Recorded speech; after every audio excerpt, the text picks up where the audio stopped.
Hi guys, welcome back to my story channel. Okay, Assalamualaikum. Hari ini Hari Raya Aidiladha, Hari Raya yang pertama, dan hari ini saya beraya di Bangkok Cicak.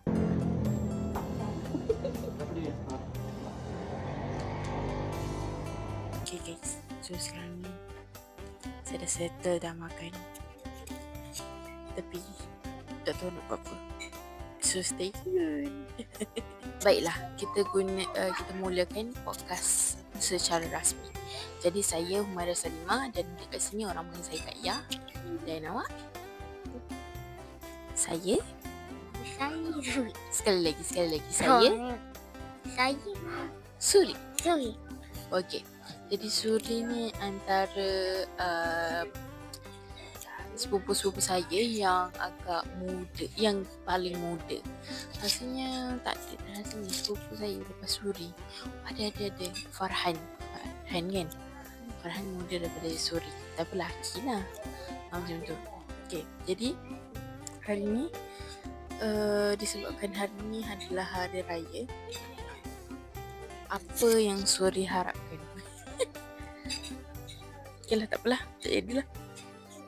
Kita macam ni. Semalam Suri bertolak semalam kan daripada Kemaman. Kan? Okay, pukul berapa? Pagi ke malam ke petang? Suri bertolak daripada rumah. Pagi semalam lagi bertolak. Sampai malam tadi. Wow, okay. Okay, next naik kereta apa? Sistem. Okay. Lepas tu okay. Hari ni Suri pakai baju kurung warna biru gelap. Cuba Suri bangun sikit. Ni dia. Okay, so Suri ni dia cantik tau, sebab mama dia jenis yang suka berfashion macam tu. Okay, alright, Suri boleh duduk macam tadi. Alright, macam tu. Jadi apa lagi Suri rasa Suri nak tanya kat Ayah? Cubalah tanya sesuatu macam, awak ni saya gigit awak.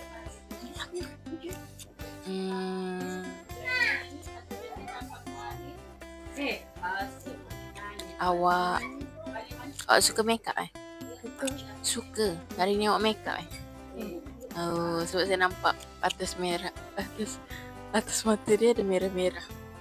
Maksudnya eyeshadow lah. Macam ni. Saya pun rasa insecure dengan Suri sekarang. Tapi hari ni kita kekurangan members.